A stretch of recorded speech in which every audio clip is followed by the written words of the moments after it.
Yes, so we're talking about our water, we're talking about our roads.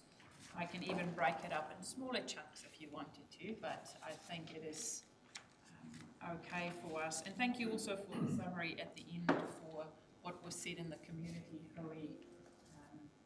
and all of that pulled together in Councillor Cranston's paper right at the end of the agenda.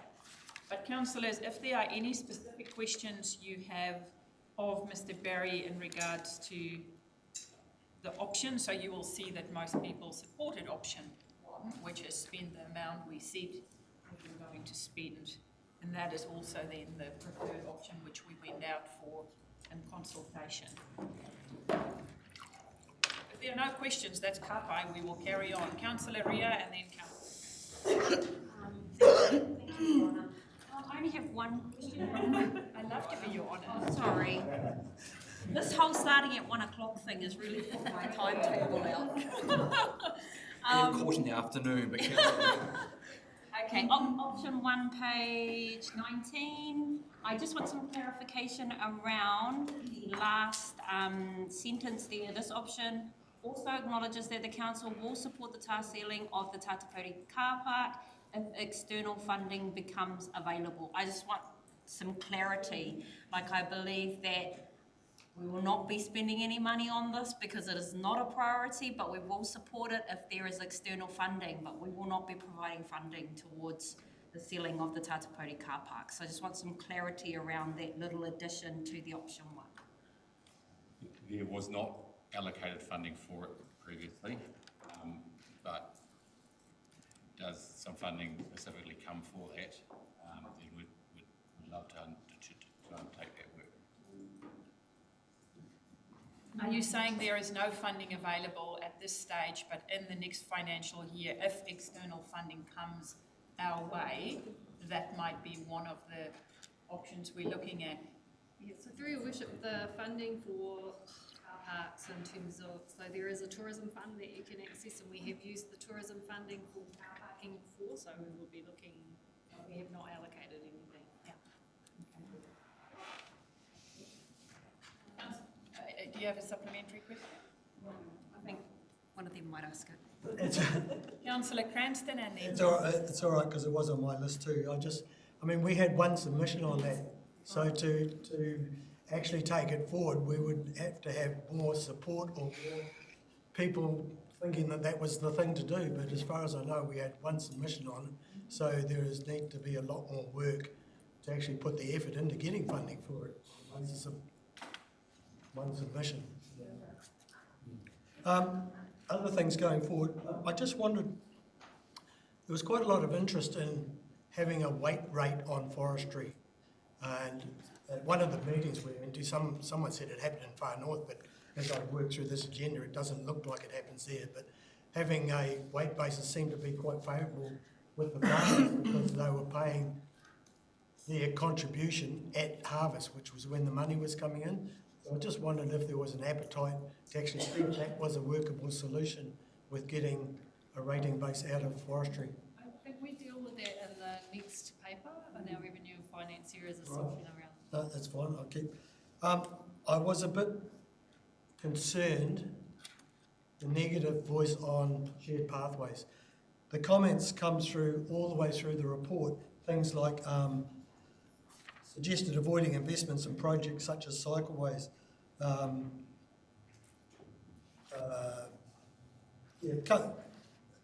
options around shared paths were often pulled apart.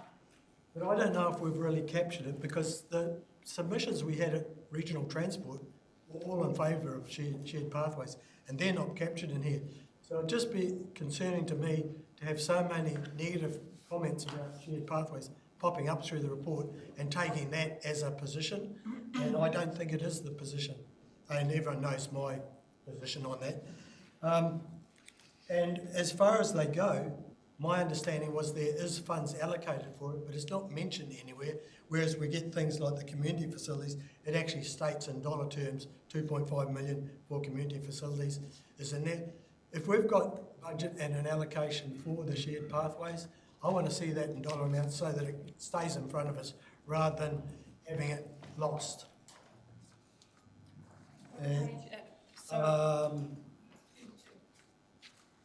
I'm sort of going right through, it comes right through the whole report, but 33 says suggested avoiding investments in projects such as cycleways, and those are just on the basis of what commentary there was. I went to a lot of meetings, and I also heard positive comments, and there's no positive comments. They're all about people that don't want them. And I think that will, taint the pathway. Cheers. That's me up to 33. Great. Councillor Telfer, when you, just make sure you let us know what page you're on, because that gives everyone the opportunity just to have a quick chat. Check. Thank you. Page 19, option 1. It just states here that the Telfrey Parway Road will be open. Have we got any time frame on that? Probably something that people are really wanting to know. Is there a time frame set for the opening of the Telfrey Parway Road again? My understanding, through the chair, is it's this financial year. Depends which portion of it. We're starting the 1st of July is when our financial year starts. Yeah. Not the end of this month. It's a really challenging issue. We've got a big drainage issue before we can repair the road there, and massive budgetary challenges. It's one of the outstanding areas where we get a lot of comments on. All of those repairs were pre-existing, so that most of them are pre-existing. It's not straight out of rates. As well on Telford Road as well. So that's why we haven't been able to enact it earlier. So you're saying that the actual slip, the big slip that's there, that was part of the cyclone, so it should be part of the recovery. It exists in an existing depression. We've got it built up, I believe. I don't know it well enough. I've only been through there once, and that was in dreadful weather. It requires amount of drainage which was pre-existing. So we've got to fund that out of our BAU budget, and we didn't have any in the last financial year. So we're looking to do it this year. Councillor, did you put your hand up earlier? Councillor. Thank you, Your Worship. Firstly, I'd like to congratulate all the staff involved in the meeting process. And having been to quite a few of the meetings myself, they have very honestly reflected the mood and feeling of the people. And not only have they done that, but I think they've transferred those thoughts into some very robust and hopefully exercisable responses throughout this paper. Things like potholes, traffic management and procurement are all addressed in various areas. And also the resilience plan that we visited the other day, that also covers a lot of these concerns from the ratepayers or the people out there. So that's really all I wanted to say. I was going to disagree with Councillor Cranston on shared pathways, and I had a note beside his report saying that I heard a number of comments, mostly but not exclusively in the rural area, suggesting that these were nice to haves and should wait till after the recovery. Were you at the regional transport submissions? No, that's Were where they at the Transport Committee? Were you at regional transport submissions. Yes. Where most of the positivity was. All those submitters were positive. I'm talking about the engagement with the public. Oh, that was negative. That was public submission. So the Regional Transport Committee, we also consulted on that. So the public came in. How many people did you listen to? 30? The whole day, so. The whole day. So a lot of positive feedback was received that day, and that's part of our 3-year plan feedback. That's what Councillor Cranston tried to reflect, is that maybe when we went out to some of our meetings, and you and I were there was negative feedback, but he just wanted to reflect that day there was quite a bit. Yeah. It was just the balance.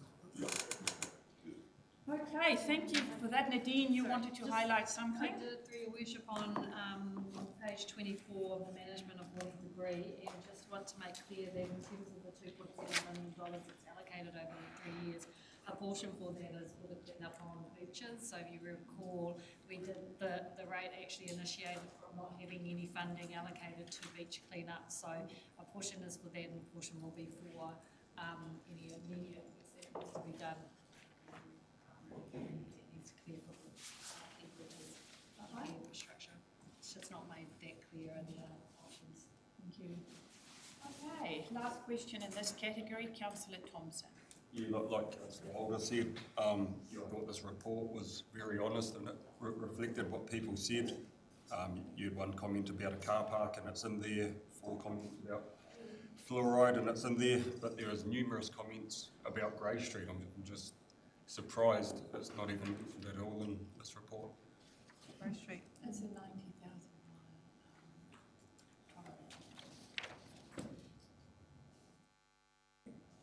We didn't consult on that as part of the... When they come personal submissions, they come into council to their personal submissions, there are 8 or 9 submissions re Grey Street. Can they please be captured in the comments? Sure.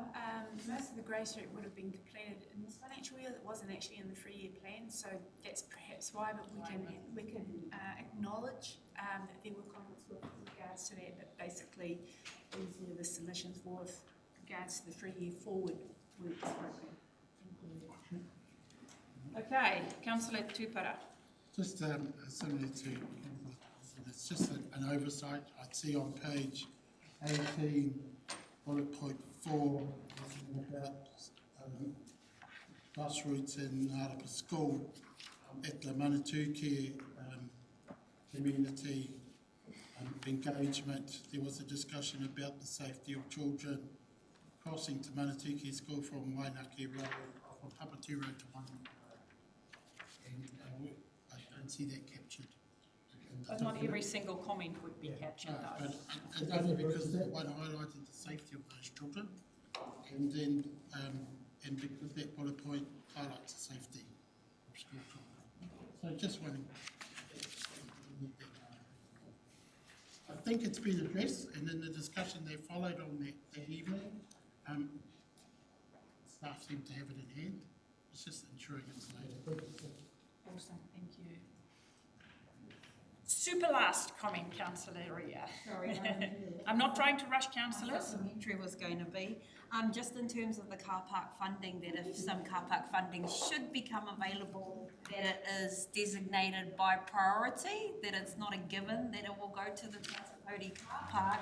If, for example, the marina car park is in disrepair and it's very well utilised, that I just want that noted that it won't be prioritised just because that there will be some sort of prioritisation if that fund becomes available and it's more needed elsewhere, that it will go elsewhere. Kia ora. Thank you, Mr. Barry. Okay, councillors, we are moving to our next set, which takes us to Pauline, finance and affordability. So, Pauline, one thing I noticed here, which I might not have conveyed, is if we can have 6 working dogs and not 10, because that was raised to me by several farmers saying 10 is a bit too high. So do you think we can accommodate 6 working dogs in our recommendation? Councillors, and I'm sure there will be support for that because we have discussed this for years, and this is the first time we're doing something about it. So I'm sure you will agree that if Pauline can accommodate moving that recommendation. So councillors, just take a look. This is what you're looking at this stage. There's a handout, just with some words that would change. But Pauline, is that something we can accommodate? Yes. Thank you. Is there support around the table for that? Yes.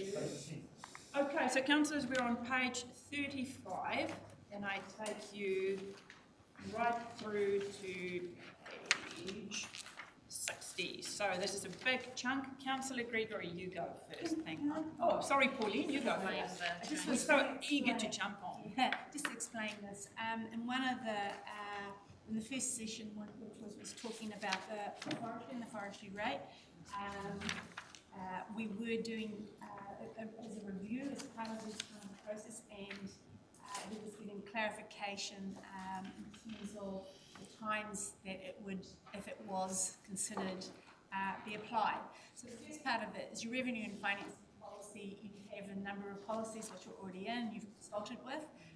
If there was any change at the very earliest that could have been applied would have been in the 25-26 year, because we have specifically consulted on the new rate. And so this is just the clarification of that. Adopt the revenue financing policies as you have, but then to review any potential things that you may want to have the changes, which is what's in yellow. And on that other attachment there is, when you go through it, there's a 2A that explains why the 2A goes through. It says, but I can go for those particularly when you come through. So both these are part of this discussion that we're having now. Both these handouts are part of this discussion. Yes.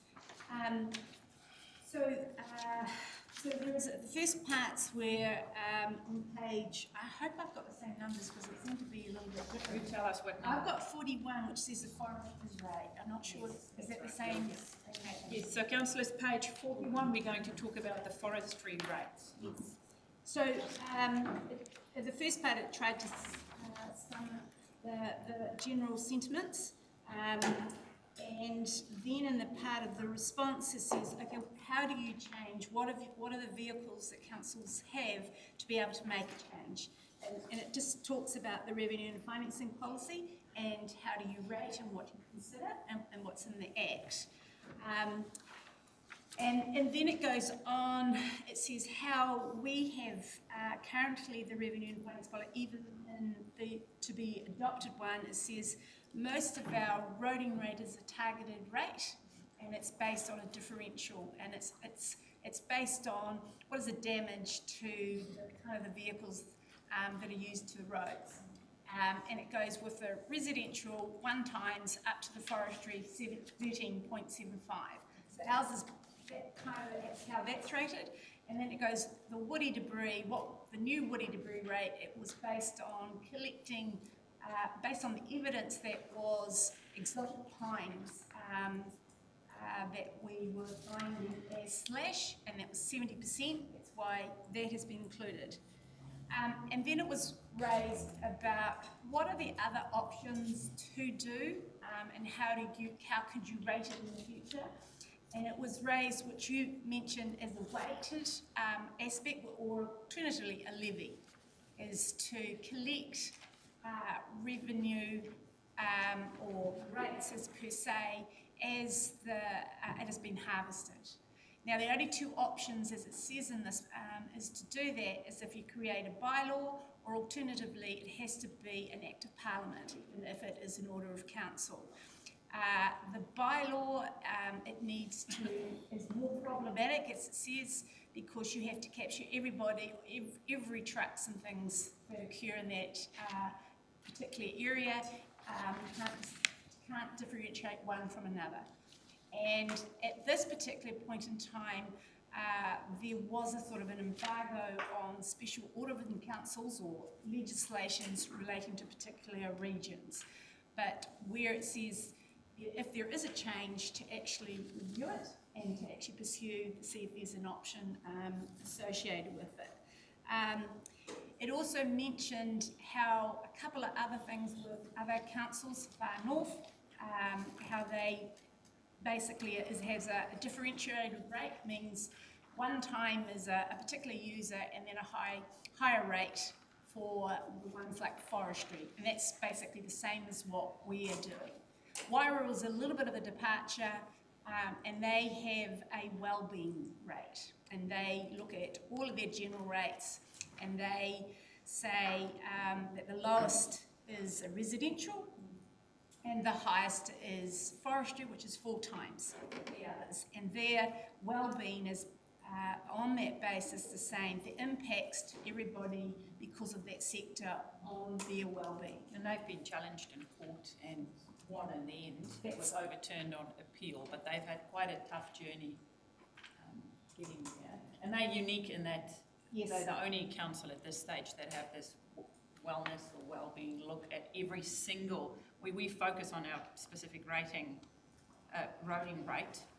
Theirs is more overall look. Yes, they still have targeted rates, which would be the reticulated services, but everything with general, they lump them together and applied that differential across the basis with it. So this is where that little bit of the second attachment comes into it. When you're looking at it, it says clarification, which is the term converted. It says to adopt the current revenue and financing policy for forestry, which is the eroding targeted differential, the woody debris, and then it says commit to further investigations with regards to a targeted rate based on the environmental service and protections group of activities. And then the last one is just the same as the others, to pursue forestry level with central government in terms of legislation. So why do we mention bullet point 2 in 2A? Why do we specifically say woody debris targeted rate forestry charge 70% of the cost? Should we just not say cost split 70 forestry, 15 pastoral, 15 all of the public? That looks like it's just a specific forestry rate, but really we are splitting it in, everyone's carrying something. Yes, that is true. Yeah. I guess because we've given up forestry and you probably have the split. Yes, but that is true.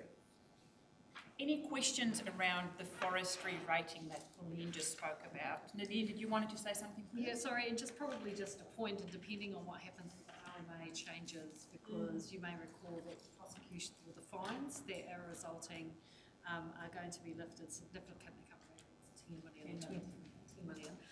And so therefore, we may get to the point if that is still retains its status within the Resource Management Act, that we may need to have an additional targeted rate, because it may be that the fines that are allocated by a prosecution can cover the costs on that. It's just another, Because you're aware at this stage that if we prosecute a company, we barely cover our cost with the small, we don't cover our cost with the small amount under the law that they are allowed to be fined. But if the proposed big bucks go through, then it might be that in that process we won't need this targeted rate. I mean, an example being that for $1 million that you will spend on legal and investigation fees, you may get 250,000 back. Okay, Councillor Telfer. Yeah, just on that, that further investigation, like a potential new targeted rate to cover the legal prosecution cost. Are you talking about putting that across the whole forestry industry? You're putting that across the people that actually committed the offence? So a rate would be across the whole forestry sector per se.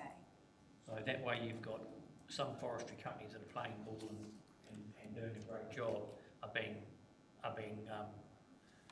basically prosecuted for some that aren't. They would be paying higher rates if it's a forestry.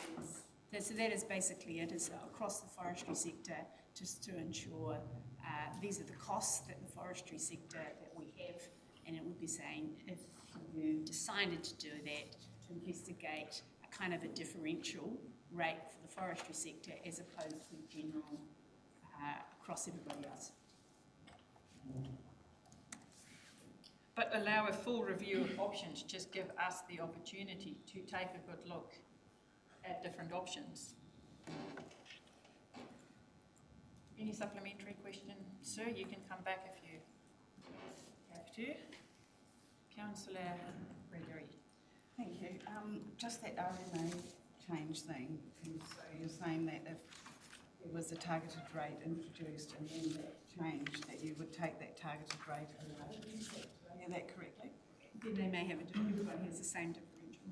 So basically everyone charged the same. So yes, you would, if the cost for the activity were reduced, so would the rate. So how do we know what that rate would be? Because I have concerns that we put a new targeted rate for the forestry sector, a roading differential rise for the forestry sector, 70% of the woody debris rate, and yet we're saying that we want to grow and enable our rating base, but I don't know how we can say, yeah, this is a good idea, when we don't actually know the impact of that, of all of that, for our region, which is dependent at this stage on the forestry industry for our economy.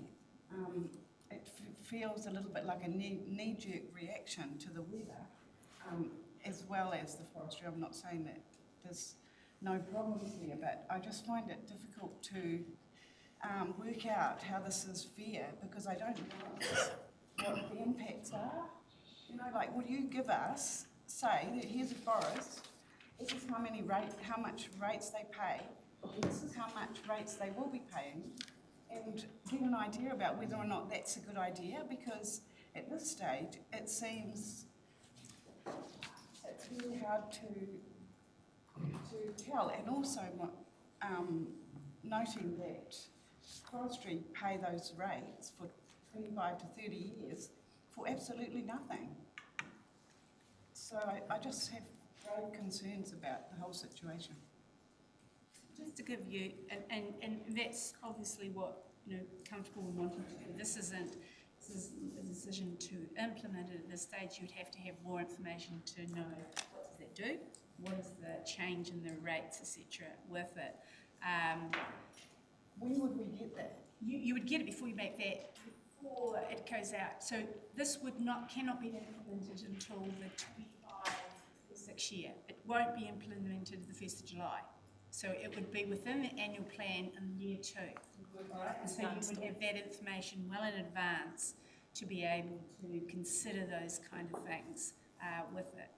So supplementary, what would happen if we said, oh yeah, okay, have a look at this, and then it comes back and we go, oh, no. No, we always give you modelling of what it does. When for those councillors that weren't there for when we did the review of all of those rates, we said, this is an option, this is the impacts. And so you would see exactly what that was in terms of their overall impact. Just to give you an indication, and it wouldn't be to the extreme of that, a same $15 or $20 million forestry in Gisborne is around about $95,000 in rates. I can't remember which the quantum of the capital value might be, 25 million. In Wairoa, it is double. So that's even with this, it would be nowhere. It would be an increase, maybe a 15, 20. I don't know particularly, but the quantum that you're talking about isn't to the extreme of the others. But those decisions, you're quite right. You wouldn't make that until you see those modellings and until you see those options associated with it. And by that point, supplementary question, and by that point, would we know what the RMA is doing, or maybe not? Well, we could. We don't know what the government is winging. And so I've got other questions about other things, but... Do you want us to first finish up, Josh? You wanted to... Forestry, yeah. The forestry stuff, and then Yeah, we I'm can done with forestry. All good. Councillor Wharehinga, you had a question or a query. Thank you very much, Your Worship. I did want to ask a question around, are you able to give us some insight about the other potential options you've thought about, like, because you've brought us this option of 2A around a potential new targeted rate, just in consideration that our community has also, and also inside these walls, we've talked about things like bonds, etc., etc. Have there been other considerations in regards to the thing you're bringing here, or are you expecting that kōrero to also come out of this next lot of further investigations? So we did consider all of those options under the resource consent, and if there was a bond, is that going to do it? In terms of, and that was considered as part of the 2021, we had a number, about 4 or 5 options, and the 2 best options for going forward was the bylaw and also an order of council to give levy. That became the best of those things. So for argument's sake, we kind of reviewed those, and it was still those changes from the there was an overwhelming, so these are the best of the 4 or 5 or 6 different options. Because just I guess the counterbalance, the cordial that was said before this, our community expects us to investigate ways in order to make forestry pay.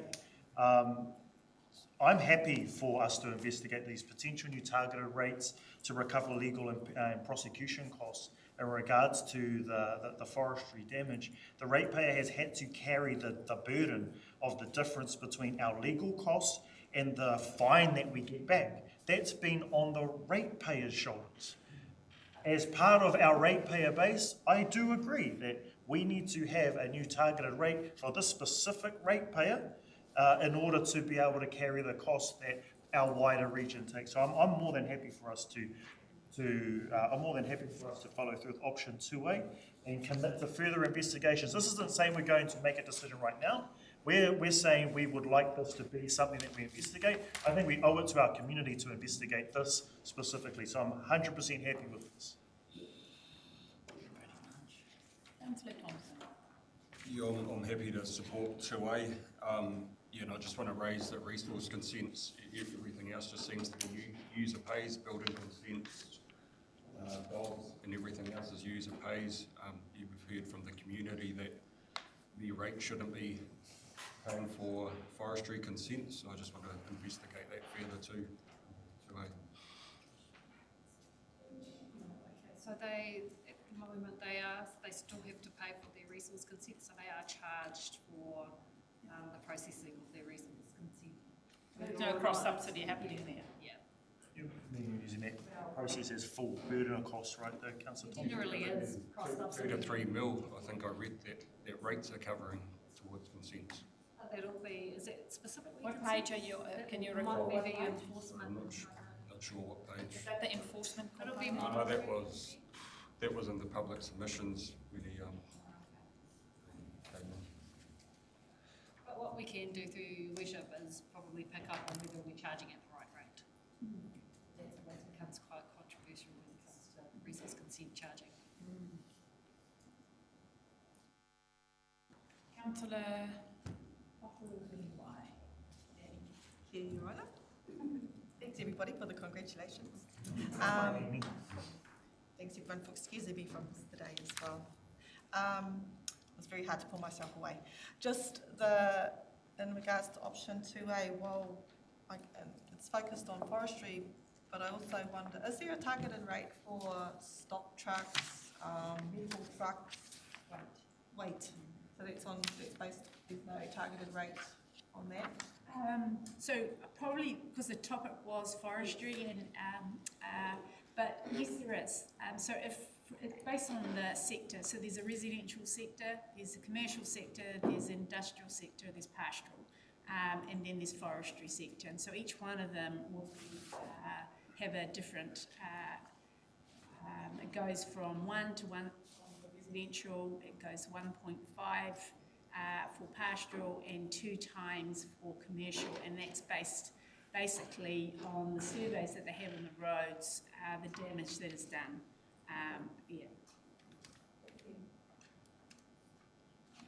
Any last questions on the forestry?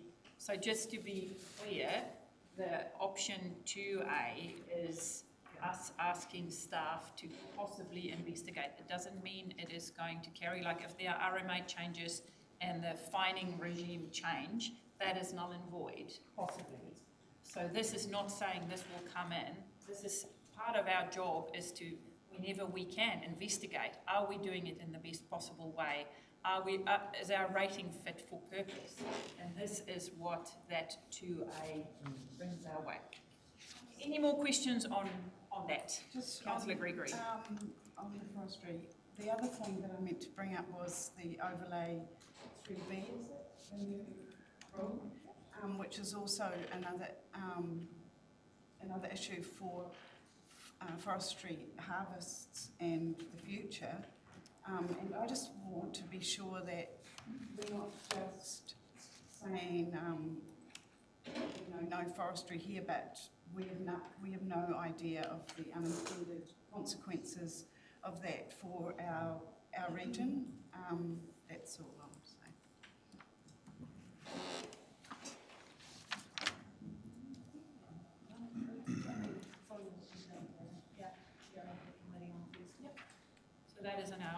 agenda for Thursday on our PRMP. And I encourage all councillors to partake and get up to speed with that, because it's a huge chunk of work we'll be doing. Even though you might not be on the committee, please especially start at page 237 and read that one first, because that gives everyone a very good overview of what we're dealing with and the huge amount of work. Councillor Robinson. Thank you, Madam Chair. Madam CEO, can you just take us back to your kōrero around the potential new penalty regime? Just summarise that again for us, please. Because how it's going to affect the potential forestry ratio or the new... At the moment, through your worship, we do not have enough money, we do not have enough rating income to be able to cover the cost of the activity, nor do any successful prosecutions result in fines that can assist us to cover the expense of the activity. So, for example, last year when the decision was made to put in an enforcement task, or woody debris task force to place enforcement orders, that came at an additional cost of $800 or nearly $1 million to be able to deliver that task force, which is having it's successful in terms of the dialogue that's happening between the parties. But that cost is not covered, and enforcement orders are not going to give us any income from fines, because effectively you'll be ordered to do so, and if you comply then on your merry way. So the ratepayer and council is still covering the costs of that activity. Right. Yeah, I misinterpreted what you said. That makes it much clearer. So moving forward, just a supplementary question. Moving forward though, we're not envisaging a budget of 800 to $1 million continuing forward, are we? Because the assessments have been done and snapshots been taken. Sorry, what was that last part that you Well, said? the snapshot's been taken, we've assessed, we've not, and then I would have thought any other cost then for that mahi would be rolled into a resource consent cost. No, it doesn't. So, and it's not finished. It's certainly far from finished. And I might just divert to James in terms of where we're at, because Bella, through the chair, so just sort of wanting to keep quite clear and separate, the costs associated with the penalty enforcement space will continue. Forestry is going to be here for some time, and there'll be ongoing compliance and monitoring issues in that space. We have resourced up in that area with a specific focus, so the costs that Nadine's talking about in terms of that forestry task force will be ongoing. We can scale up and down if we want to, but we're not at a sufficient scale now to actually handle the size of the problem. And the other point I wanted to make, and Nadine's correct, so in the prosecution space, we might end up, if we're successful, with some form of fine, and we'll get a portion of that fine. Of course, the government takes their cut as well. The same can't be said for enforcement orders. They don't necessarily end up with a fine. They end up with, you must do these things by this time. So that's just a distinction there. And of course, you'll know that the fining regime has been rolled back to what is never going to be enough to cover the real costs of both the prosecution that we undertake. So there was that short period of time with the NBS where the fines had taken quite a hike and probably a little bit more meaningful in terms of covering the true costs. So all those excess costs are currently met by the ratepayer in general. So my two thoughts are this. One is I'm surprised that we don't see cost recovery for prosecution. We're talking about fines, but standard legal proceedings you seek cost orders when you're successful. But we'll park that because it's only to resolve now. can't do it. The second one is I don't understand why we are not rolling in the cost of enforcement now that seems to be part of business of forestry in this region to the resource consent costs for doing that business in this region, so that the undertaker bears that cost, not the ratepayer. Yes, sorry, just to be clear, so the consents sit to one side, and that's a user pay system. You pay to people consent. We do cost recovery on monitoring and compliance, and we've done actually quite a comprehensive review in that space to ensure that those costs are actually being met and borne by the people that it relates to the most, and that's very targeted on a case-by-case basis. But even then, there will still be some costs that we won't recoup. And certainly in the prosecution and enforcement order space, there are costs in there now which are being borne by parties across the board, so it's not targeted, although it just relates to one particular company. And that is why we are So we need to awaiting. lift the hood again. Yes, so for us, it is again, taking a look, is it fit for purpose, are the costs borne where it should be? Any other questions in regard, so we are going right up to page 60, councillors, so I'm just paging through forestry, let me just take a look what other notes I have seen. It's mostly that, it is about the working dogs, which we've got 6. Councillor Ria. Kia ora, my pātai is in regards to page 46. Am I in the right place? Page 46, councillors. This one was around, and I suppose I want to explain my reasoning first.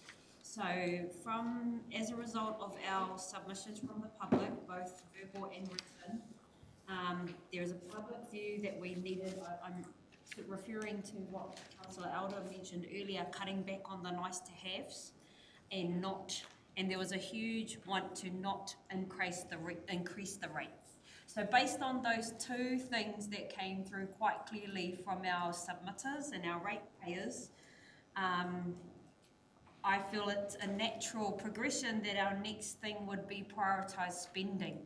In option 2, page 46, not option 2, sorry, in that option, the recommendation, at the bottom it says, this includes walking, cycling, city centre and Kiwa Pools outdoor area.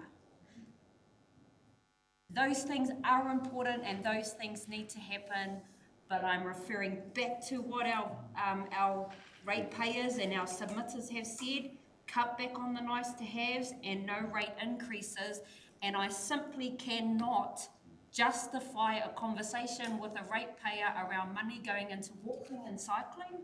Some areas of the city centre beautification, there are definitely some that need to be done, like pathways so that it's safe to walk and traverse. There's areas later down in the paper where Trust Tairāwhiti is also going to look at front shops, but there's also areas like gardens, which is a nice to have, not a necessity funding.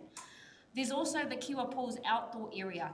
Personally, I think enough money has gone into the Kiwa Pools for right now, considering what our community has asked us for.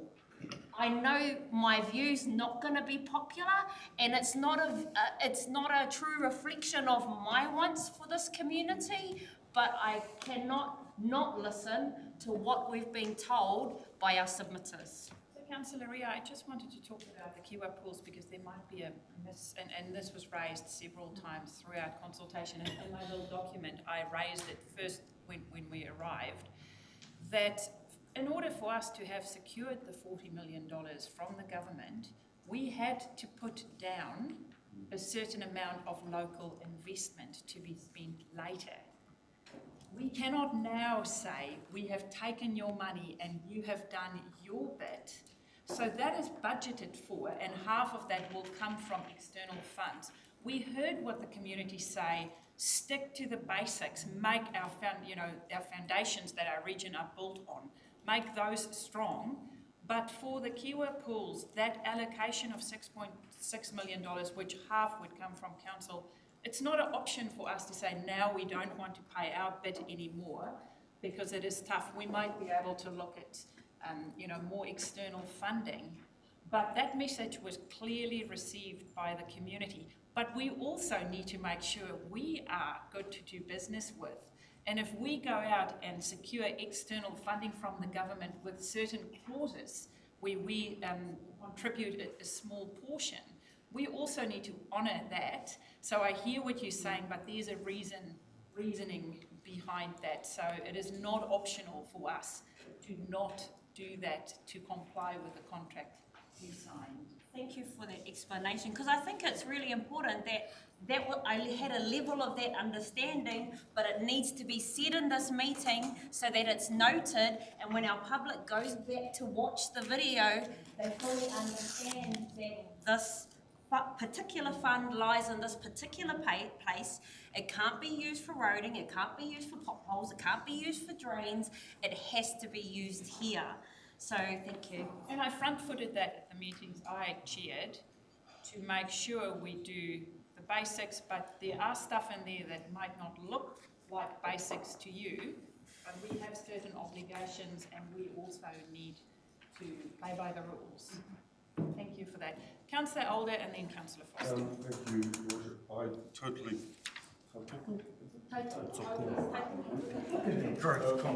Councillor Ria's sentiments. And if we go to page 52, 52, which Councillor. is commitment to seeking funding. And down the page a bit, I'll read it. Fostering connectivity, and so this is our response, this is what we plan to do. Fostering connectivity will require a linkage between us and central government, allowing us to break down silos between agencies and enable us to work together to respond to our region's complex needs. Now, I would say, applying these principles to $6 million pool upgrade, we're in agreement to delay the spending until after our recovery period would be massively beneficial to our region, enabling less money to be borrowed, more money to be spent on important infrastructure, less pressure put on our financially and emotionally stressed ratepayers. And I ask, has the CE approached anyone in central government to ask if there is any consideration in this area? And just to add to that, wouldn't it be isn't it a financially and prudent thing to do? And wouldn't central government see this as responsible stewardship?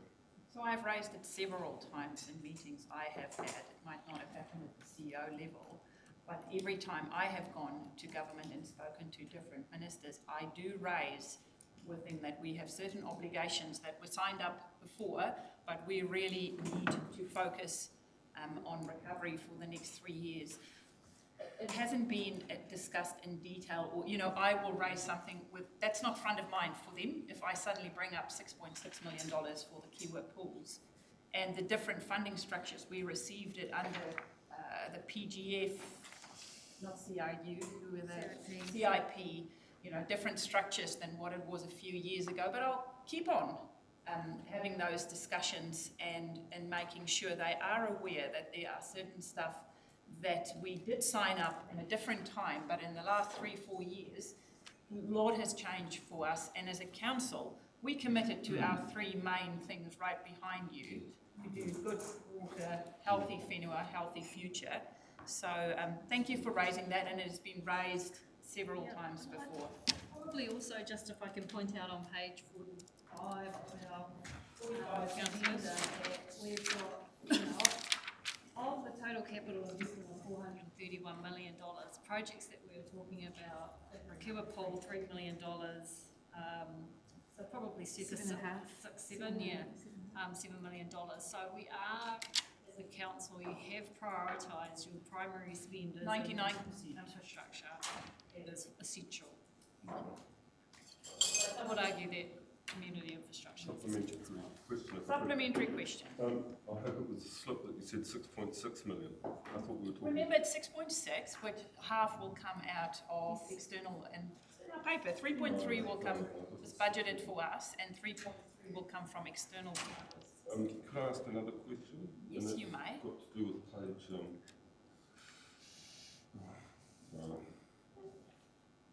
Do you want me to go around and come Yeah, back? go somewhere else actually. Sorry. Any Councillor Foster and then Councillor Gregory. Thank you. Just going back to page 46 and walking and cycling in Tarahiru. Now, we had the Tarahiru group a while and Andy's group come in, and so how do we incentivise them? They're offering to do everything on our behalf, look at the funding and do business cases and everything. So how do we incentivise that? We weren't asking for money, but how does this council go and do what they're good at doing and bring us a Tarahiru walkway at the least cost as possible for council?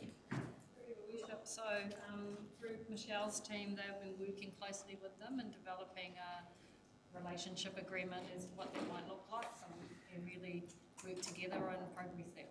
Yeah, so that's work in progress. Yeah. Cool. Councillor Gregory. Dogs? So, everyone, are you happy to move to dogs? Yeah. Yes, thank you, Councillor Gregory. We go on to dogs. Just with regards to that, 6 dogs is good, great.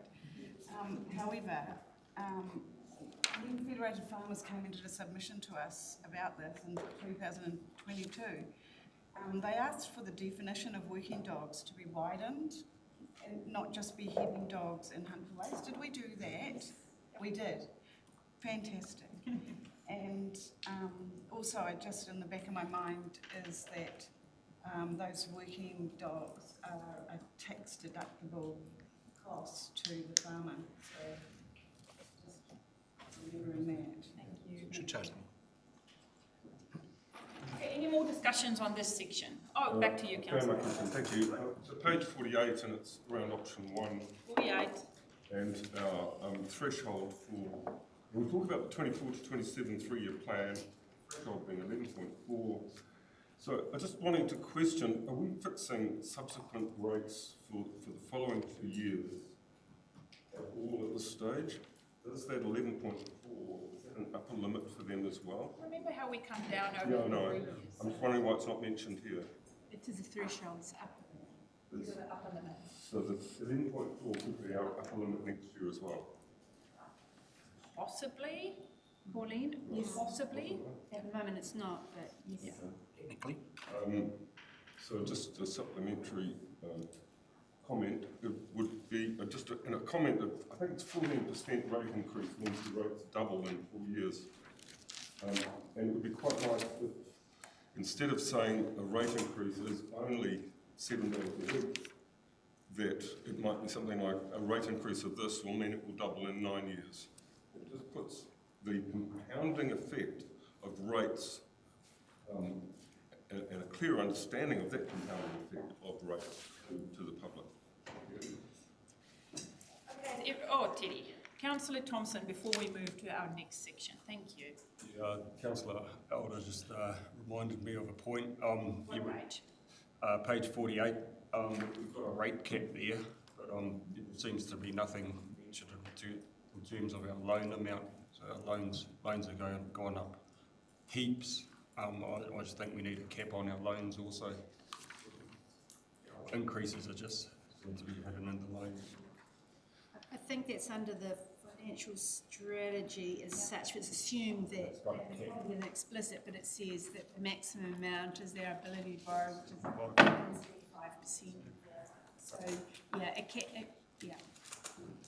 Are we going to have that borrowed to 175 or be more comfortable and have a yearly amount we're happy to borrow to, because it's sort of like it's sort of hidden under the table under more borrowings. So we say the amounts that it has, but we talk about it in that percentage because that's it's the amount that's the imposition that's placed on us, is on our ability to have income, and that's the restriction on us, and it also is our is that local government funding agency, that is the percentage across all councils. It is that kind of percentage, which why it's stated that way.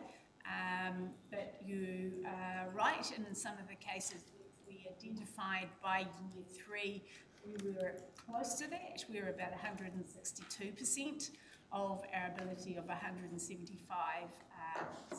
of rates. In order to do So to put out nice and clean on page 38, point number 10, just a visual for people to see that which we have seen before. So thank you for that comment, and it will be in the documents. Yeah. Okay. Do people need a quick 5-minute break before we carry on to the next section? Yes, 5-minute break. We're not going to break for long because it's already 2 o'clock, and then we will. Can I just take on? Yep. Last question. Just going back to Debbie's. What page? Just general comment. General on comment. the dogs. Oh, yes. We did say, I thought we said there was going to be some more work done around that. We agreed to the spring 6 working on. We talked about everything else, and we've had a conversation now around forestry where it's user pays. We're trying to make user pays consenting everything being proposed, I would like some sort of work done on the farm working dog, because I would doubt whether there's any cost to council officers on working dogs.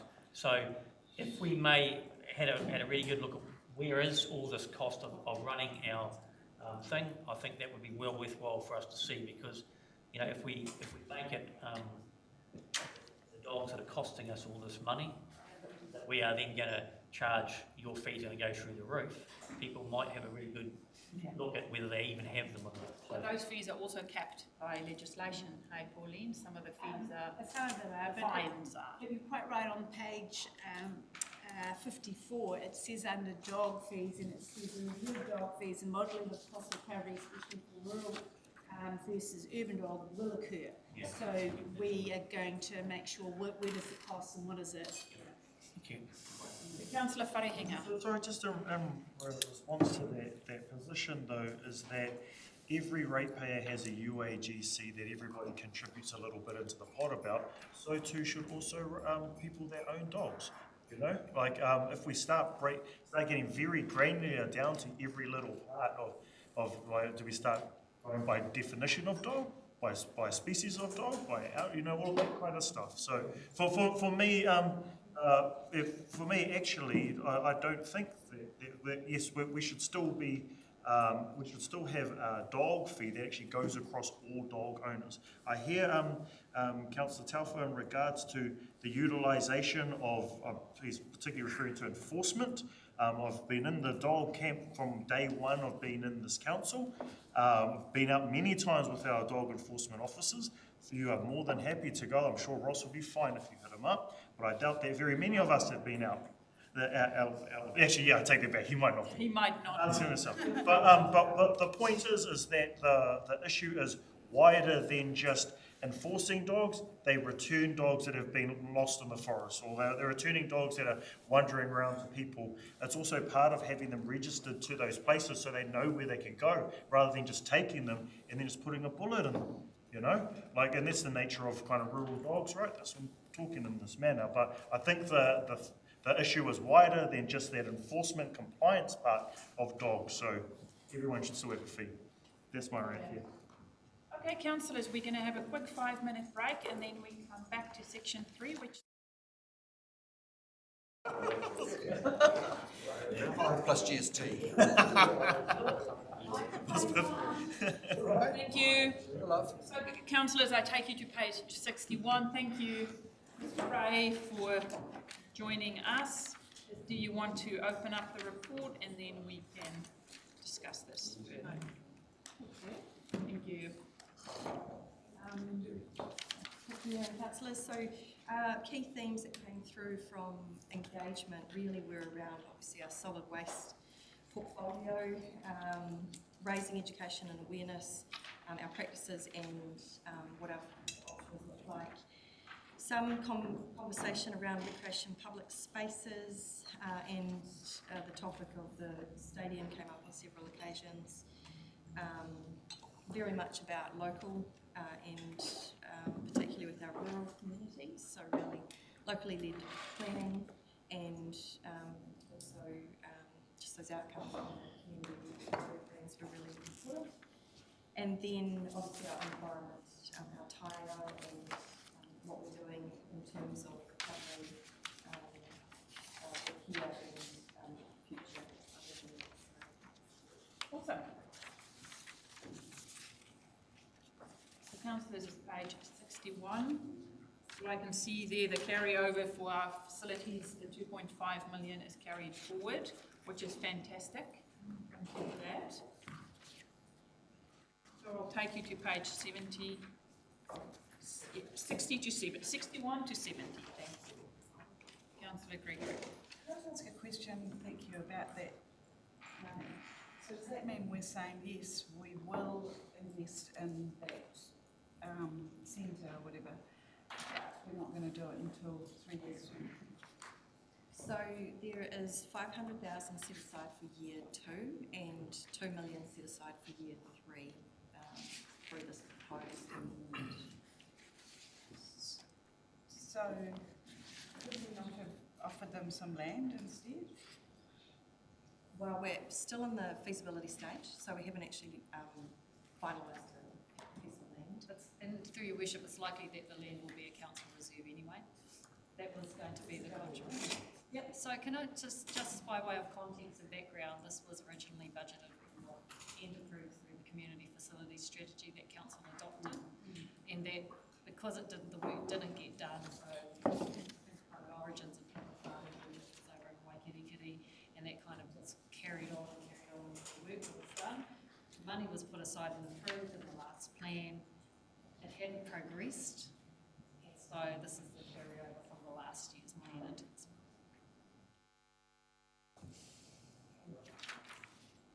I did have Larry Foster, then Josh Wharehinga. Thank you. Thank you. Just when I was looking through this, I didn't see anything about alternative use and disposal. And I know we had a budget of $750,000 a while back, and I know that some of it has been spent, but is there any facility in our 3-year plan for AUD? Mr. Tim Barry. Facility for AUD through the... There was a budget, a budget for AUD, and I'm just wondering if that budget is still there. I don't think I didn't think it had been all spent, but if there is, and is that still going to be on the program? There's no budget above just simple consultation and talking about that subject. Yeah. I think the focus around waters is really around the local board done well. The application required the next that'll take up most of the 3 years. Right. Yeah. So presently no. Because I know from the summit, that was one of the topics that was strong coming out of that. So maybe there's going to be some other funding from other areas that'll come to assist with that. So, okay. So just through your worship in terms of alternative use and disposal, so it has been identified as a regional economic priority, and through that summit process, the draft decision priorities, so it has been. Yeah. So the money that's left in the wastewater management committee for AUD is there's still some funding there for consultation and stuff like that to further that investigation. We have to follow that up to see if the line item's still there. But Mr. Barry did say there's money for consultation and... Well, we are consulting with different parties, but not in the intent to fund anything as yet. Yeah. It's investigating. Our thoughts would be anything that would be financially sustainable and would therefore need a private industry portion to the funding and financing. Yeah. There's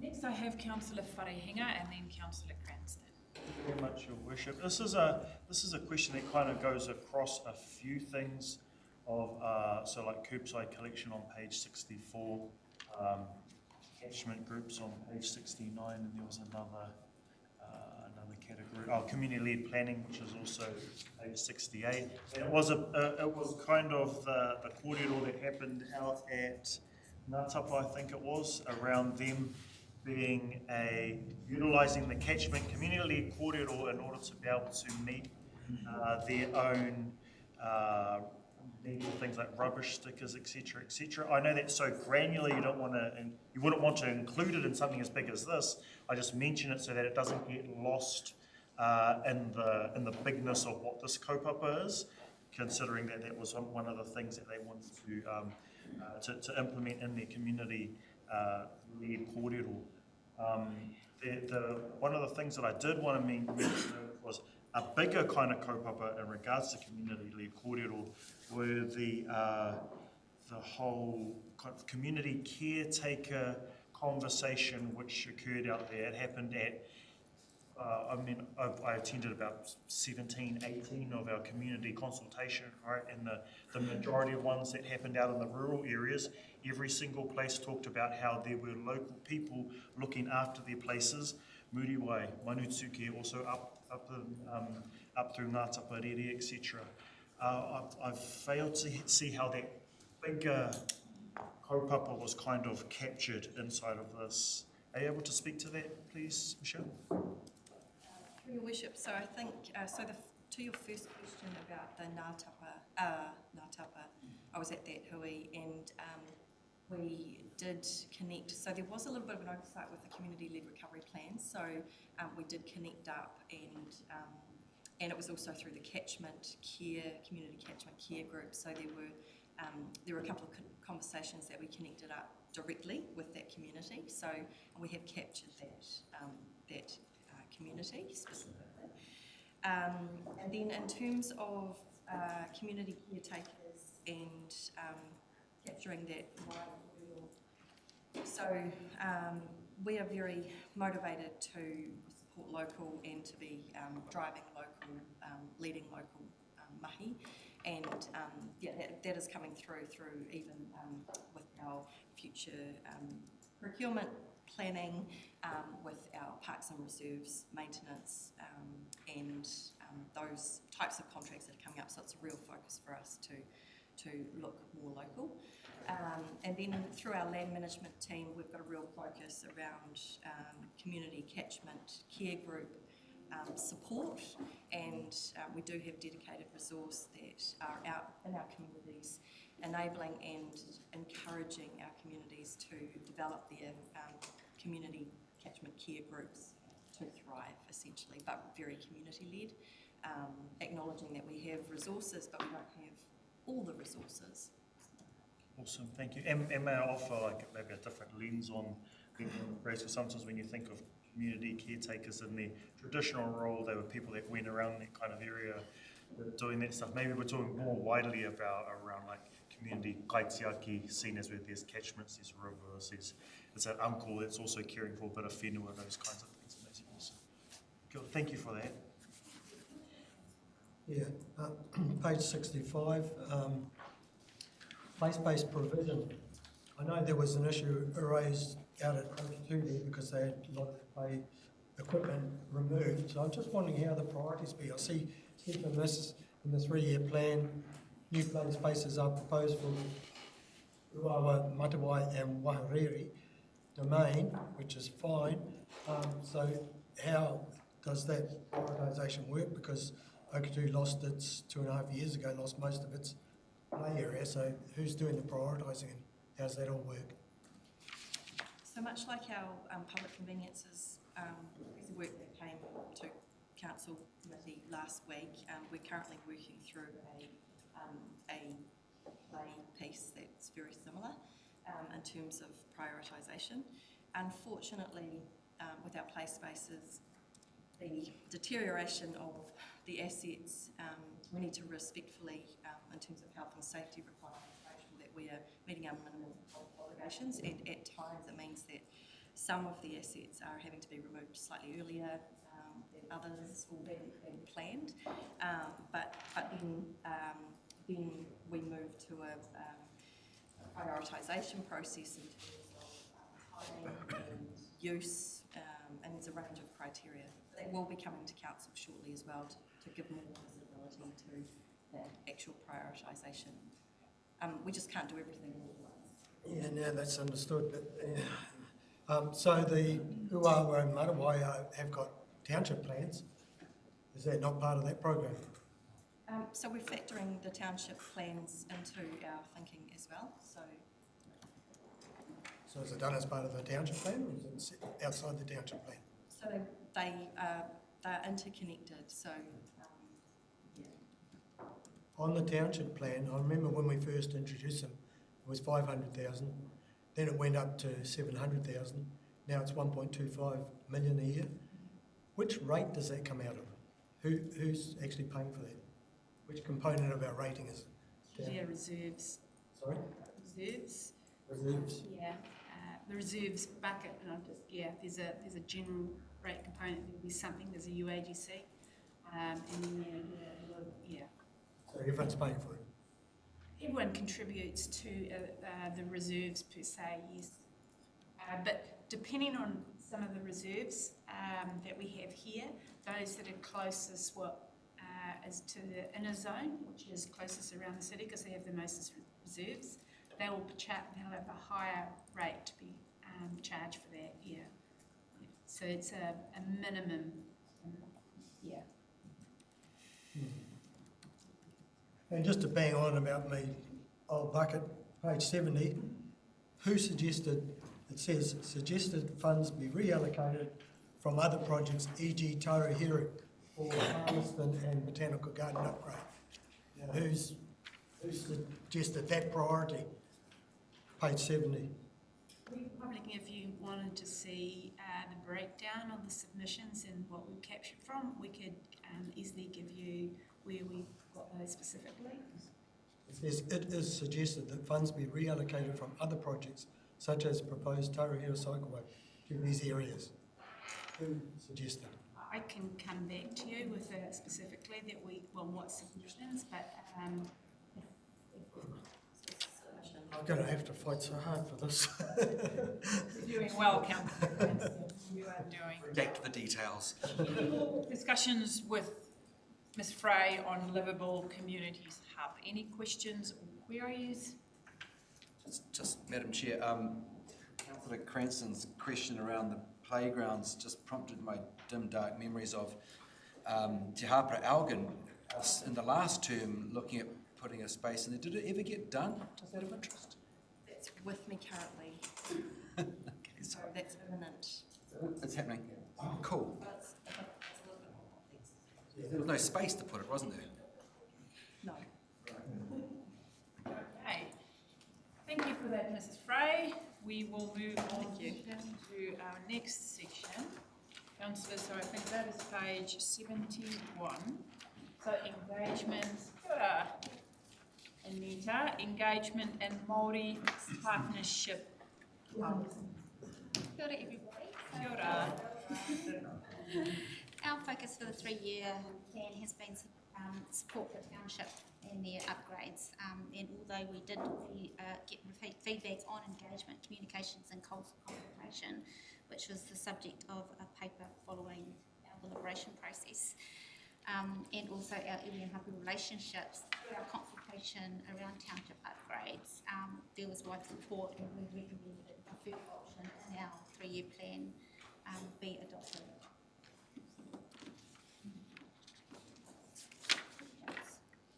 Questions?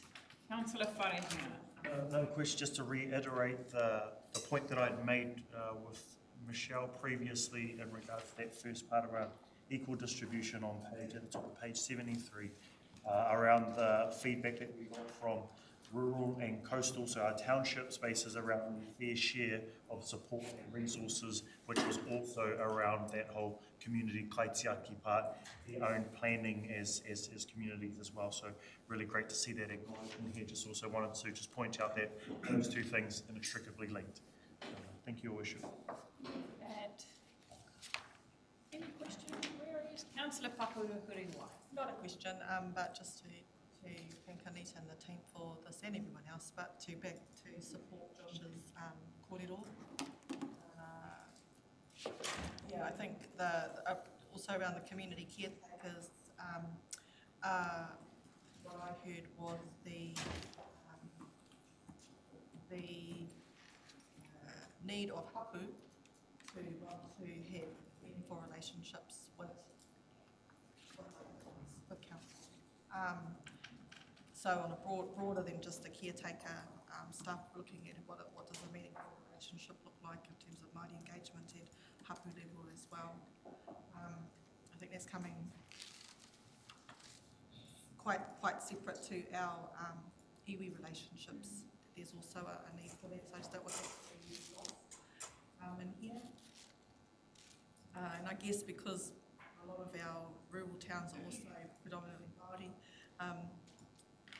the issues are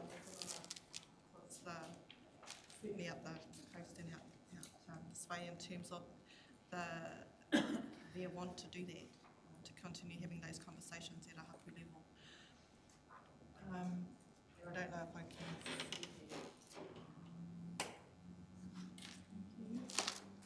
Councillor Ria. Thank you, Bishop. I was going to also bring up later on in the 19th page one, was just wondering how, looking forward to the progression of this and seeing how the Treaty Compass document is going to be utilised and reflected in engagement. Kia ora. Kia ora.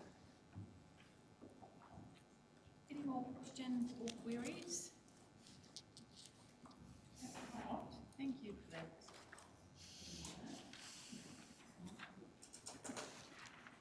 Sustainable Futures Hub. Charlotte, welcome. Kia ora tātou. Hello, Can you hear me? Lovely to hear your voice. Charlotte is sitting here with us, but it's also lovely to have you. I won't steal your thunder, Joe. Take it. Now you go, Charlotte. My camera's not working.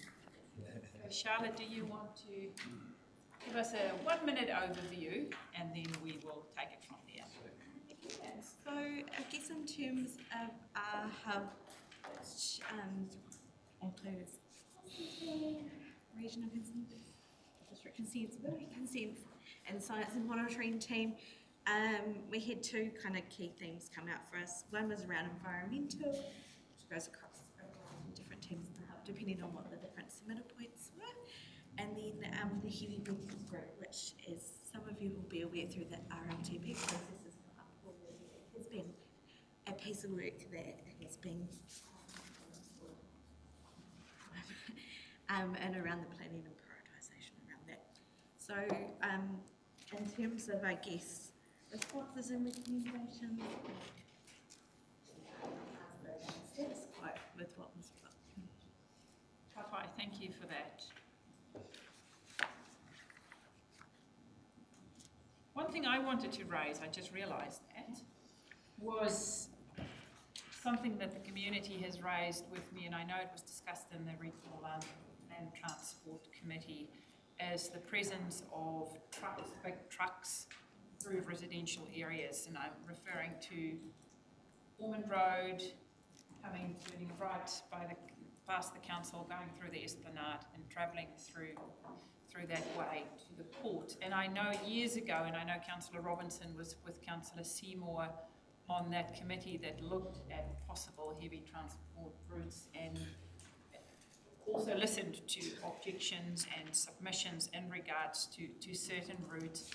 And I think it's even more pronounced now that Tauwharepara is closed and we see big usage coming over Waimata Hill and then not turning right and connecting up with State Highway 35, but turning left and coming down Ormond Road.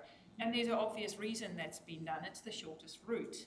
But for us as a council, and I do see progress low-cost, low-risk improvements on local roads, and I know the reason they decided on that option was because what was proposed needed certain upgrades from NZTA to fund that in order for us to channel traffic to not turn left and come through residential areas, but turn right and then connect either through the options that were discussed, but make sure they connect up with State Highway 35, which are built to carry those trucks and are funded by NZTA to carry heavy freight. So this 2A, I want to ask, progress low-cost, low-risk improvements on local roads to enable a safe change to the heavy vehicle route, subject to receiving NZTA current through the 2024. Is that a priority of NZTA? Is that been signalled to us? So I actually just had an email today in terms of, I guess, the process that they go through for putting their parts through their process that they have. So I think when it was last discussed, there would have been a map and we had identified specific sections and things like that. So we had asked that particular list to NZTA to put into their process, and they've confirmed today that it has gone into what they've put up. Awesome.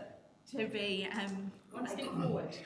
Yes, I felt like a really big step forward. Well, that's fantastic to hear. At least that there is. So it's gone up. It wasn't ditched.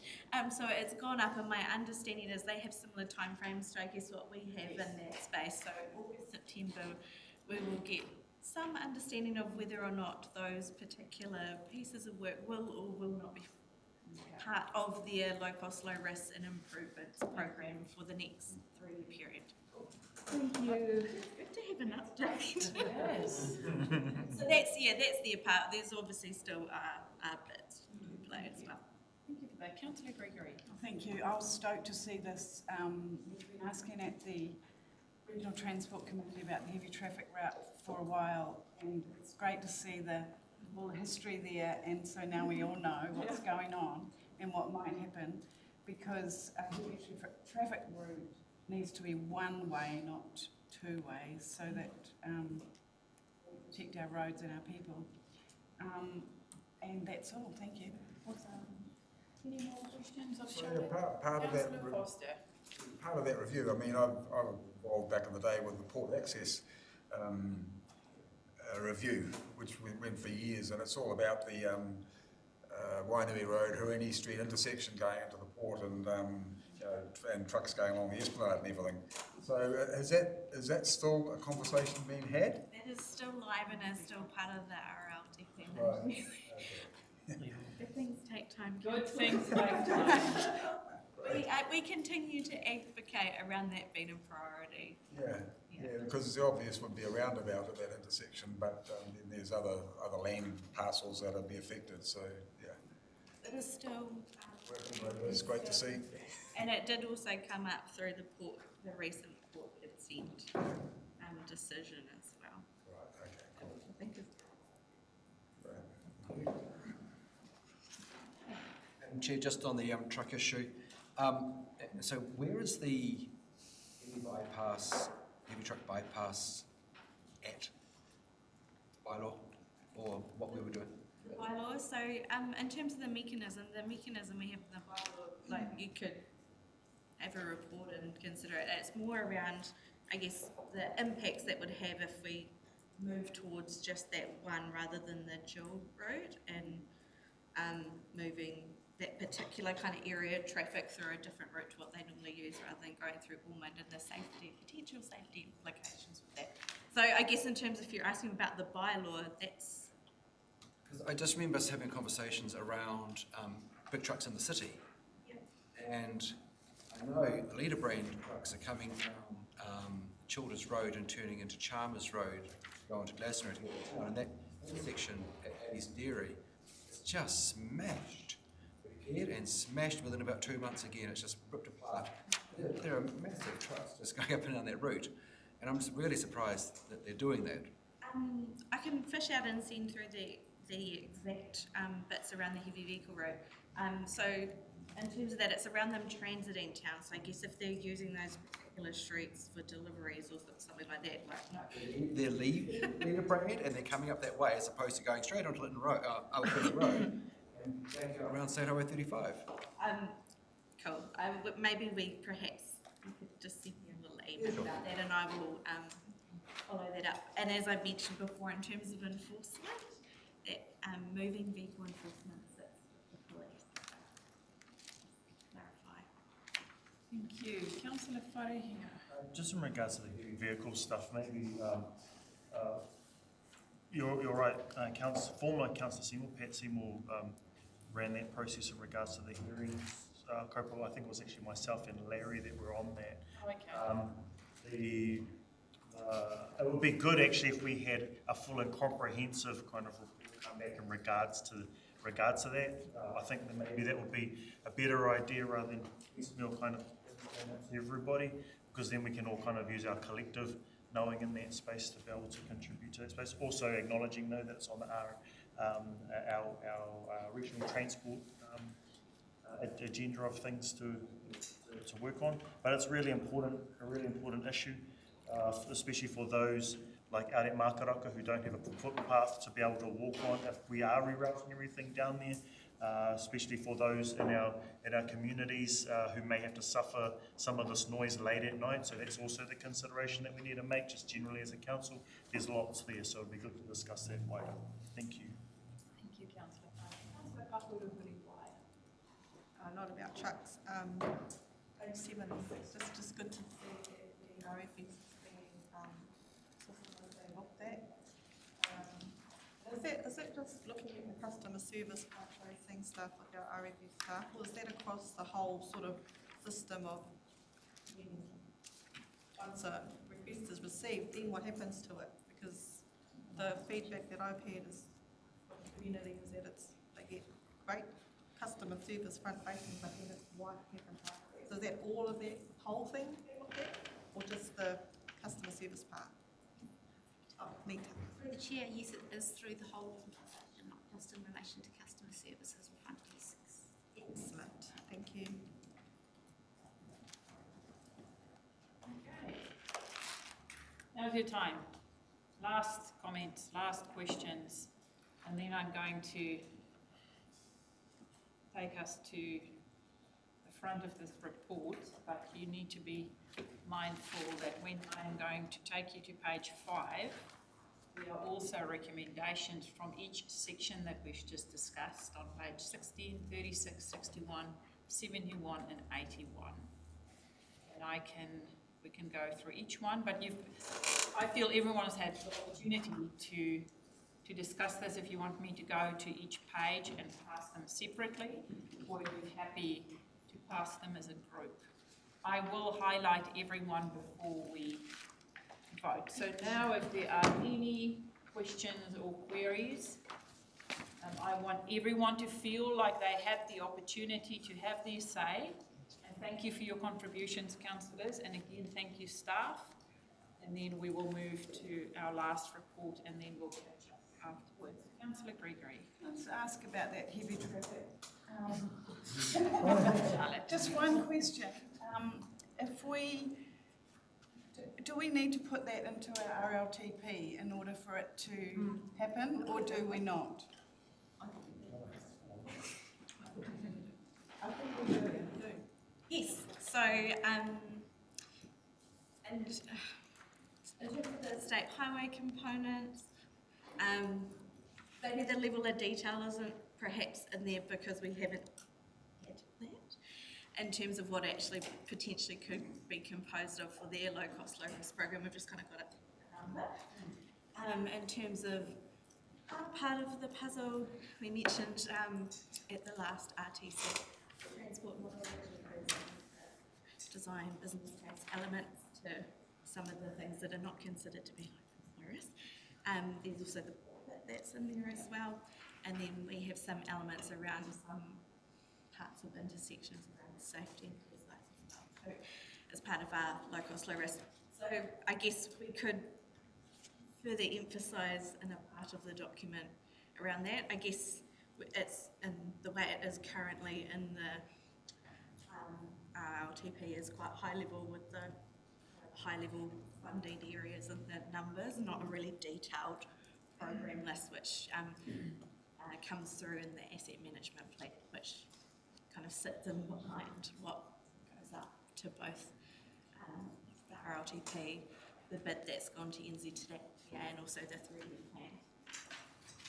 So something that when that comes to council pretty soon, that RLTP for us all to approve, that will be in there. I can add a little bit and to make it more explicit around all the different heavy vehicle route components in one little section. Thank you. Good. Councillor Pahuri-Huriwai. Ask it because I'm not sure. Want clarification. With the 3-year plan, but maybe it comes into the RLT. And I apologise for not being at the workshop with the around is the Grey Street issue, but I'll ask it because does the conversation or the decisions around Grey Street, and I know it's already, it doesn't feature in the 3-year plan, and I heard you respond to Councillor Thompson. In terms of the opportunities to review the trial, does that happen at the end of the 2 years, or are there places, between now and then that it can be reviewed and reassessed by this council? For your worship, it's now 1 year. Oh, okay. Review 1 year post implementation.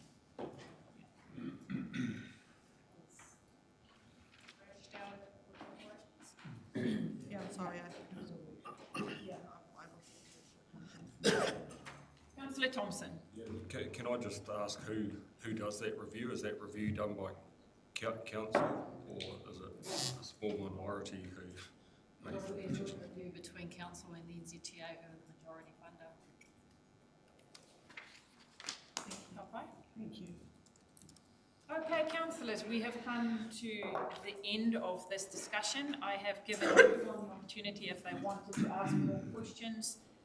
Thank you, staff, for the comprehensive feedback. So I'm going to take you to page 5, which instructs staff to prepare a 2024 to 2027 three-year plan for adoption at council meeting on the 27th, incorporating any amendments resulting from resolutions made through these deliberations. So I'm happy to move that. Or maybe a second. Thank you, Councillor Wharehinga. Do you have a question? I do have a comment. You're saying this is going to happen on the 27th, and now we've had another email to say that part of it will be done on the 27th, and then maybe another part will be done on the 3rd.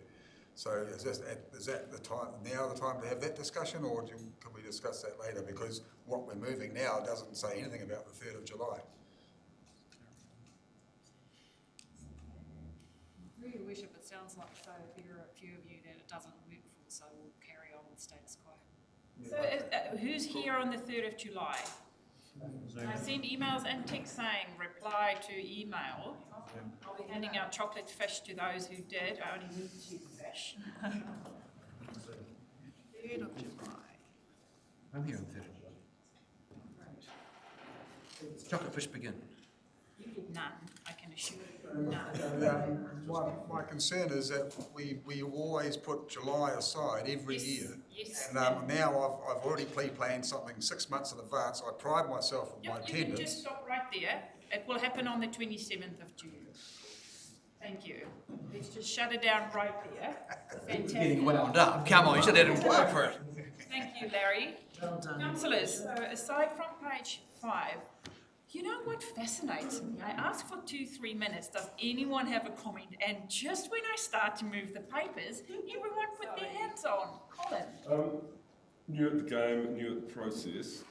Is it appropriate to move for a resolution that the CE reinvestigates the $6.6 million spend on Anyway, we have got a mover and a seconder for page 5, but I want part of this report to have several other bits that shows recommendations. So on page 16 was the area for community lifelines, which we discussed. Then if you go to page 36, I was just thinking I can do it all at once, or I can do it separate. You want me to go page to page and jump through? Other movers and the seconders, which are myself and Councillor Wharehinga, happy to move it all? To move them all at once with the amendment in regards to from 10 working dogs down to 6. So we've got it on page 16. Then I also take you to page 36, which was in regards to working dogs. Then I take you to the next, which is page 61, which have recommendations in regards to the community facilities we mentioned there. I then take you to 71, which is in regards to increased township funding, which we have discussed before. And the last one is page 81, which is in regards to NZTA, what we have just discussed. Councillor Cranston. I think I know the answer, but just confirmation that increase in the township upgrade doesn't make us through the rate. Correct, so it should have just stayed, like, maintain status quo or be replaced in the budget, not delivered. So is that wording going to change? So where was the... So page 71 was that one. So Approves and approves the township upgrade budget in line with the proposal. Councillors happy? Yeah.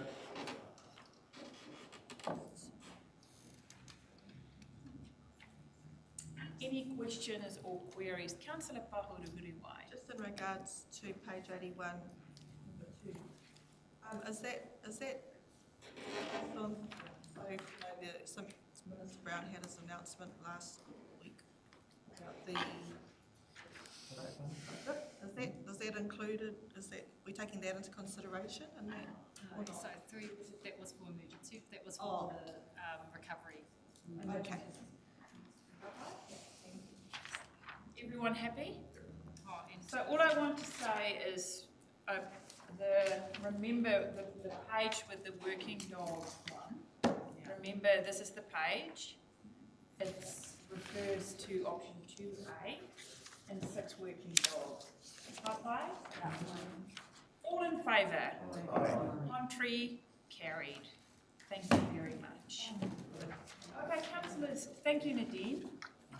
Councillors, I take you to our last report for the day, and I do want to acknowledge and thank Councillor Cranston for the work he has put into this report. Thank you. It makes for interesting reading and the different perspectives that were brought to the table. So thank you for that, Councillor Cranston. Did you want to have a little korero before we pass over to Anita?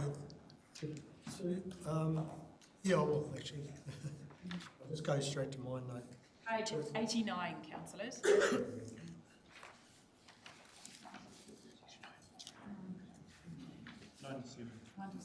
Yeah, go to 1. And thank you, Anita. I see there's a lot of similar thoughts, if you want. So I'll just run through them quickly. Request for service. That comment at the bottom was quite interesting. If, there was farmers out there and we're saying to them, send in a request for service, and they're saying, well, the staff's up there all the time, the contract's all the time, why should we be always needing to send in a request for service? And I think there's a good bit of weight in that it shouldn't always be, it's not going to happen unless you put in a request for service sort of thing. And the other thing with request for service is having that expectation that just because you put a request for service in, you're not going to wake up next week and find your issue solved.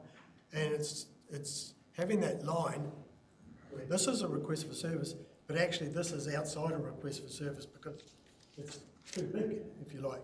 So, I mean, that's some of the work that will come out of the request for service work. Roading, that's pretty straightforward. Bring back the roadman, it's like a chart.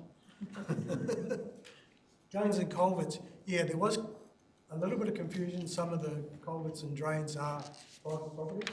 So I think everyone needs to have that clarity. This is actually your issue. I don't think that's fully understood, so maybe there's some work needed to be done to identify whose responsibility it is. Then community ability to be able to do some of those things, I really think there's mileage to be had in that. Even as simply, I mean, you're not going to fix a pothole properly by having a pile of metal there beside the road. But there's a real willingness that they can do that temporary fix at very minimal cost. So I think we should consider that, and having the equipment to clean the culverts available to someone outside the system. I know that's a little bit complex. I sort of understand you're putting equipment out there, but the farmers have got the abilities. They're probably cleaning culverts on their own properties. So something that's going to be able to be done in a region could be something in that. And it does tie in a little bit with communication, especially with the catchment groups. Where catchment groups are being formed, what I found at most of the rural meetings was there's a core bunch of people that are really invested in their region, and we identify that core. And it could be as simple as the Pānui report, but having attachment at the front of it, which is specific for that area. So, and it needs to be constant, because there is always slippage in communication where you kind of think nothing's happening there. But as I said at the bottom, even if you've got nothing to say, still stay in communication with us, because I'm sick of going to consultation meetings, sitting in a consultation meeting with people saying, you aren't consulting.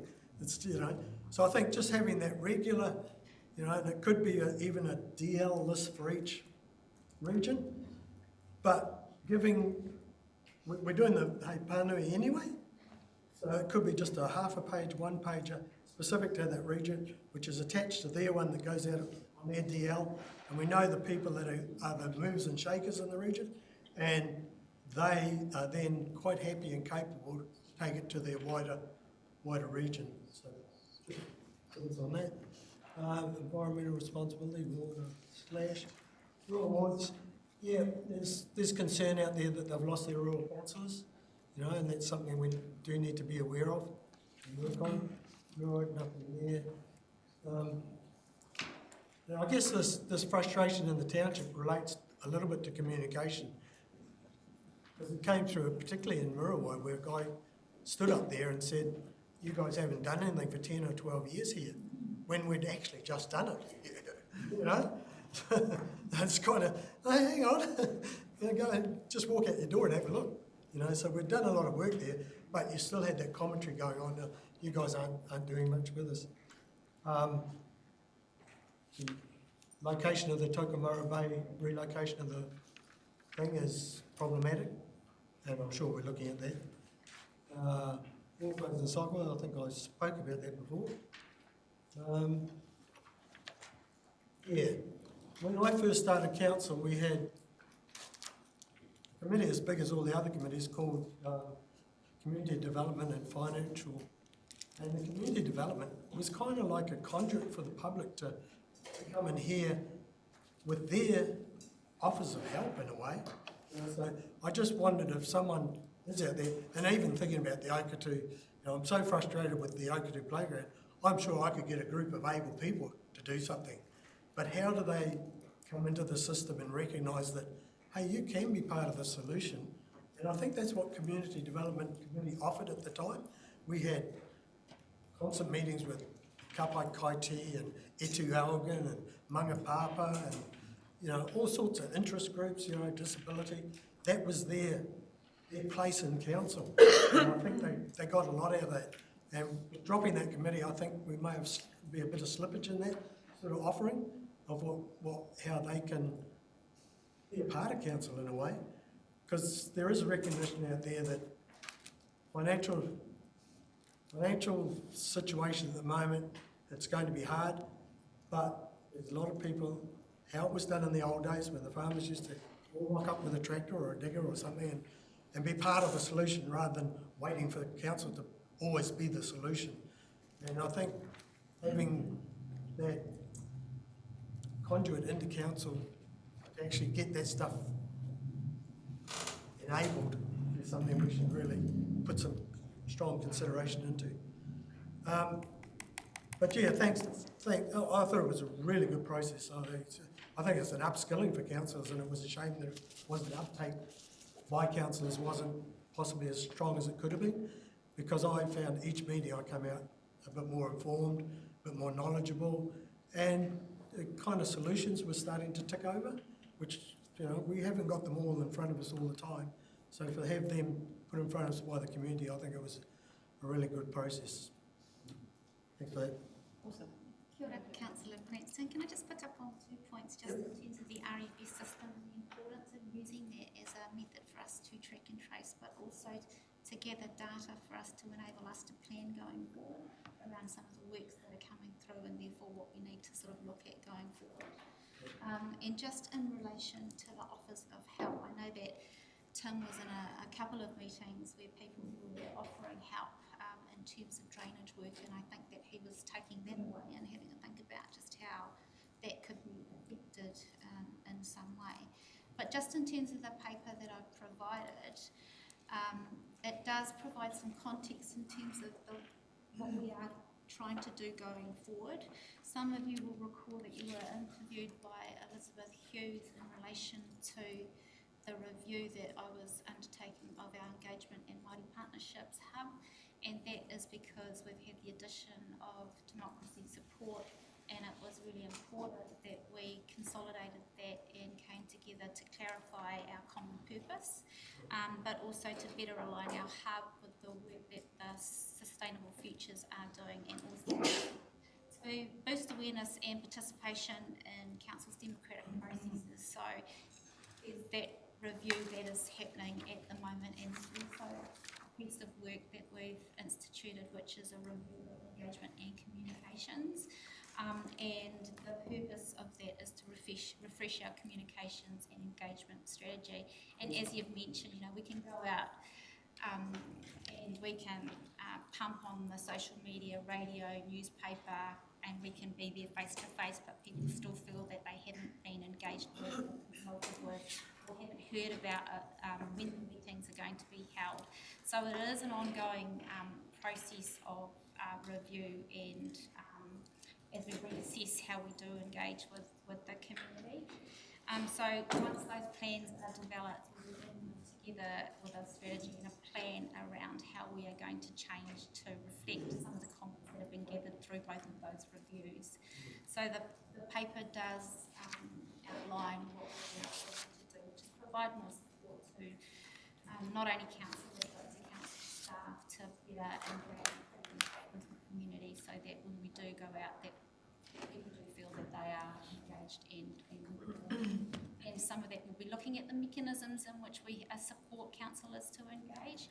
I have been talking to Joan Opal around the decisions that are made at council and how we can provide better summaries that are really simple for you to then distribute out to your contacts or your community groups, so that there's an easy pathway for that information to be going out to the community. So there's a range of things that we're proposing to do. We're looking to provide a better comprehensive implementation plan by the end of July. So that should give you some confidence that going forward we're adjusting how we communicate and engage with the community. Yeah, no, that's awesome, because it comes back to we're here to listen. Yep. Did we hear? And there's a danger that we listened and didn't hear. And I think communication's that important to answering those questions. Yeah, no, thanks. What would be really helpful? What would be really helpful to enable us to feed back to community members when they inquire about a certain issue, because you scratch your brain, think, gee, where did we end up with that? And anything short of trolling through docs on tabs or trying to find out, it'd be lovely to have a little hub where you could just punch in a keyword and it'll just bring up the timeline on where that action's at, or some sort of database, but something really simple we can just tap into. So if you're going to provide us summaries of, to simplify things, I would love to have a go-to space somewhere in the system where we can look up where heavy transport's at, by law, and just goes, okay, there's a meeting, was in June, go back and read the June paper, or something like that, because unless it's existing, Debbie Gregory's looking at it, it's existing at the moment. We do have docs on tap and it has a little search option. You do end up when you put in Grace Street or whatever, 100 reports pop out, or it's just the mahi you need to put in to go through all 100. You want someone to do your summary and send you 3 bullet points, mate. Anyway, thank you. Lots of eyes. Thank you for that, Councillor Cranston. Councillor Faringa, do you want to wrap it up for us? Yes, please. Hey, I do want to say thank you for this report, Edward. But I do need, it is beholden to me to kind of just correct one thing in here, just gently, because I don't want to disparage you as my colleague, and it's in regards to, well, it's also a responsibility that I have in this elected place on behalf of the community, right? We need to behave in a way that we expect those of our community to also behave when interacting with us. But in regards to rural wards on page 99, the report states rural wards were lost to help enable Māori wards, and that is simply not true. The votes for Māori and rural wards were actually taken separately. This is to inform this table and also to inform anyone that's on here or anyone who decides to watch this video in the future. The last council, we took the decision separately. The last council voted unanimously for Māori wards. The rural wards were in fact voted down by all city ward councillors except for me. 4 rural ward councillors, the mayor and myself, still voted for rural wards. The other city ward councillors, some of who are still actually in this room, voted no for rural wards. So I do just want to make sure that the ownership of that decision still lies with those people who made that decision, and that ownership for that decision was not the support of Māori wards. Those decisions were made in that way at that time by that council. They were not linked. So I did just need to clarify that. And if you want to move your own report, I'm happy to second.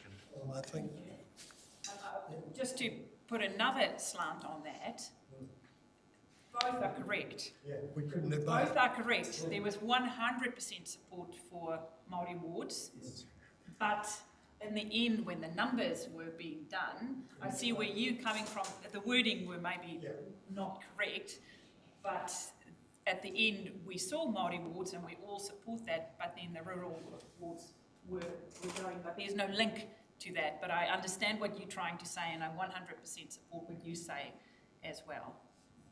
Thank you for that. Councillor Tibble. And then you explain the sense making that needs to be made out of what this is. The sentence? Yeah. The sentence, yeah. Page 99. No, I'm making sense out of this. For me, it was as simple as we couldn't do both. Yeah, I took this nature as being, or the nature of this report from a single person as being from their perspective in terms of their thing here. But however, this has been put on our public record, so I did just want to publicly reply to this. So that's how I took this, but I also... Yeah. Thank you for that clarification, Councillor Wharehinga, and it is factually correct, and I'm sure your wording, to change that wording. Kapai, moved by Councillor Cranston, seconded by Councillor Wharehinga. All in favour? Carried. Okay, councillors, we'll take a quick 5-minute break. Public excluded. I move we go in public excluded. Seconded by Councillor Pahuri. All in favour?